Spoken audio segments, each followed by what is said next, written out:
Good morning, everyone. It's Rita Smith, the #1 food fairy, and today we're going to be working on French onion soup. First off, the broth, the soup portion of French onion soup, and then later I'll show you how to broil it with croutons and cheese on top to make the classic dish that you get in a restaurant. It's still one of the absolute ultimate comfort foods. A great quick meal and really enough to keep you going for quite some time. If you are in a restaurant that serves French onion soup, that's usually all you need for a meal. You don't need anything on top of that. Of course, it's going to be made with beef broth, and this is actually bone marrow stock that I made last week, and I'm going to use it up in soup today. Unfortunately, I don't have enough of this left over from my efforts last week to make a whole pot of soup. So I'm going to supplement it with Knorr Homestock Bouillon. It comes, I love this product. It comes in little cubes like this. They're like a jelly cube almost, or a little jelly pot. I'll probably use 2 of them in about 7 cups of water.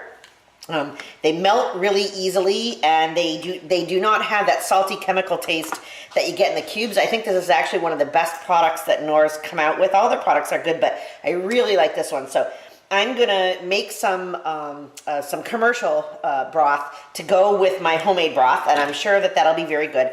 Obviously, we're gonna need lots of onions. I might even need more than this actually, and if I do, I'll just pop downstairs and get some. I might add some salt, but because there's a fair amount of salt in the bouillon, the Knorr product, I'll make it first and then I'll test to see if it needs salt. It will need a little bit of pepper. Now, there are 2 flavors in French onion soup that are, in my mind, the hallmark of French onion soup, and it is not proper French onion soup without it. The first is thyme. If you have fresh thyme, when I have fresh thyme growing in my garden or in my window box, oh my gosh, it smells so good. When I have fresh thyme, I use that. Otherwise, I'm going to use dried. Sometimes I've even used powdered, but I think dried thyme is going to do it for this recipe. Without thyme, the soup will not taste like French onion soup. And then the second ingredient that you really can't do without, in my opinion, is sherry. I use Harvey's Bristol Cream. I went through a run of making French onion soup this winter. I think I tried 4 or 5 different kinds of sherry. I was always going for the cheaper kind, and it didn't have the kick and the flavor that I was looking for. And so one day I coughed up and I bought a bottle of Harvey's Bristol Cream, which is not the, not even the highest end of a fortified wine, but that was the flavor that was missing. That was exactly the flavor that was missing in my soup. So now if I can't get this, I don't even bother to make the soup. I'll just wait until I can get it, and then it has the proper flavor. So between the sherry and the thyme, good beef broth, as good as you can get, lots of onions, which we're gonna brown first. We won't put in any salt until we test it, and we'll let it cook for quite a while on the stove and see how all that turns out before we even approach putting, assembling the final product with the croutons and the cheese. Okay, be right back. Okay, I have chopped a pretty good sized pile of onion. I chop them a little bit different for soup than I do for most other things. They're not really diced so much as they're just a little bit on the long and thin side. Not that it would make any difference, but for some reason, traditionally, when I have had French onion soup, the onions are longer and thinner as opposed to shorter and squarer. So I chop them up. I am going to move my camera so that I can show you what's going to go on in the pan. You could do this in any kind of a cast iron. I'm going to use a cast iron Dutch oven. You could use a stainless steel Dutch oven. You could use whatever pan it is that you cook soup in. If you can't brown onions in that pan, brown the onions in a frying pan and then transfer them to the pot in which you are going to cook your soup. It doesn't need to be a very special pot because nothing's going to burn. It's not like spaghetti sauce or chili where things get thicker and they might stick to the bottom of the pan. This is soup. It's going to be, a wash in liquid all the time. So you could use any kind of a pan. I'm going to use a cast iron Dutch oven because I like to fry the onions in the Dutch oven and then pour the broth right into the same pan. So I'll be doing that momentarily, and I'll move the camera so I can show you that. Okay, so here's my cast iron Dutch oven. It is heated on the burner, and I have put some olive oil in. And I'm gonna give these onions a bit of a fry. You don't want to boil the onions. You actually do want to fry them in a little bit of oil until they become translucent. And I'm going to do that. Yeah, it's going to take a few minutes. Probably going to take 10 or 15 minutes for that to occur. And they'll cook down quite a lot. It seems like a giant ton of onions, but you'll see once they have cooked down, become translucent, and then I pour in the liquid, the onions are not nearly so much of the volume of the recipe as they look as though they're going to be right now. So I'm going to give them just the tiniest bit of salt while cooking, and we're going to let those, burn myself here, we're going to let those fry until they become translucent, and or maybe not even quite. We could stop before that, but I do want them to caramelize a little bit, get a little bit of a crisp on them. Okay, we'll come back in a few minutes. So I have been letting these onions cook with the lid on. Actually, I left the lid on. Gosh, I think I've given them about 20 minutes or so, maybe 25 minutes. So you can see how much they've cooked down. Because I had the lid on, most of the liquid has been preserved. They've cooked down a little, they've darkened a little, but not too much. And so I'm going to say that those are cooked enough for onion soup.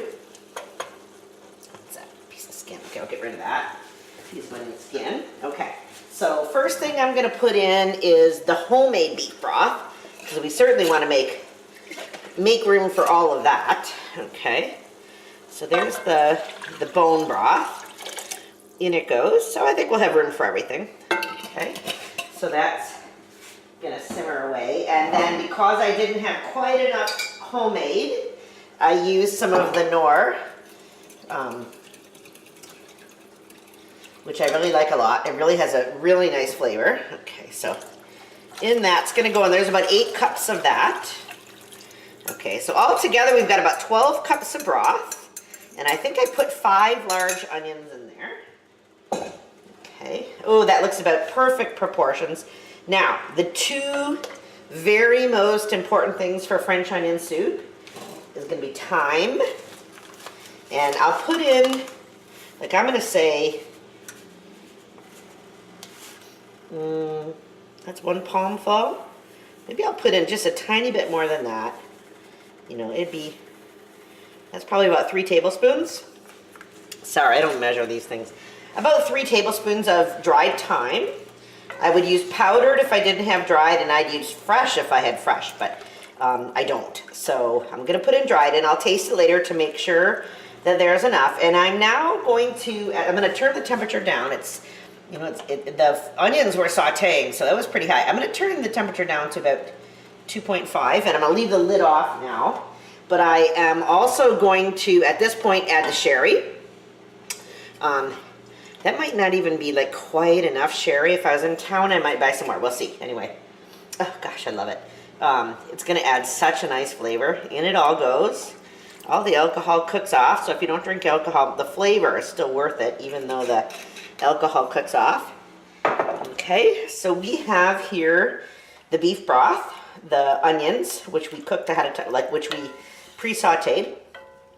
The thyme and the sherry, and I'm going to let this cook, for the afternoon on a low temperature. I'll just keep it simmering. I'll taste it. If it needs more of something, I'll add it. I doubt it will need more salt, but if it does, I'll add that. And after this has had, let's say 2 hours, hour and a half, 2 hours to simmer away and soften the thyme and marry the flavors, we'll check to see if it needs anything else. And then at that point in time, it might be ready to make French onion soup the way you're used to seeing it in a crock with croutons and melted cheese. But this is the broth base, and so far it smells really good. And I'm gonna give it some time to cook. There is no rush. So just checking in on our onion soup broth. It's just starting to come to a simmer. It isn't even actually rolling at the edges yet, but I can see that it's almost at a simmer, and it smells amazing. Oh God, it smells amazing. The combination of the thyme and the sherry are amazing. This has been simmering for about 45 minutes now. I've got it on 3, and I'm probably going to leave it there for another 2 hours, but just for now, just checking in. It smells great. I'm going to try to bring it to a little bit of a simmer. Okay, the broth to our soup turned out exactly as I would have hoped it did. Full of sherry, thyme, beef goodness. I am now going to load the top with croutons. I find the more closely you can actually fit the container, the less risk that your cheese is going to sink to the bottom of the bowl. And when it comes to the cheese, traditionally, restaurants call for Gruyere, or a combination of Gruyere and Swiss Emmenthal. I've seen restaurants use a combination of cheddar and mozzarella. I kind of like the orange color, actually.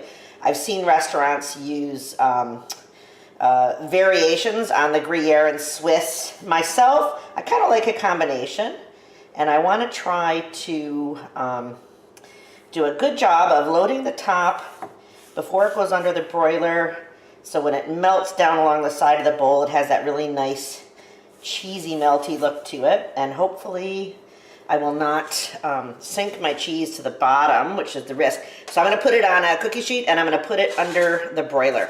The cookie sheet makes it easier to move around without dropping the cheese. Okay, it's under the broiler. It's going to stay there for a minute or 2. I'll time it. I'll let you know when I come back. And there we have it. Out of the broiler after about 4 minutes. I set the timer for 2, and then I gave it another 2. The cheese is beautifully melted. It has not sunk. It's just dripping over the edges the way you want it to look. And that is, wow, that's going to be, and that'll keep hot for ages. I won't even eat this for hours. But there you have French onion soup with your own homemade broth. Some homemade croutons and grated cheese on top. That is a meal in itself. No meal is necessary after a bowl of French onion soup. I hope you'll try it. I hope you'll be confident enough to try it yourself. It is really a ton of fun. You can, if you want to make it for a bunch of people, you can use like one big oven crock, one big piece of Corelle, put the soup, put lots of croutons, lots of cheese, and then ladle it out at the table if you don't have individual crocks for everyone. So good luck. Be confident in the kitchen. Try new things and enjoy cooking for your family.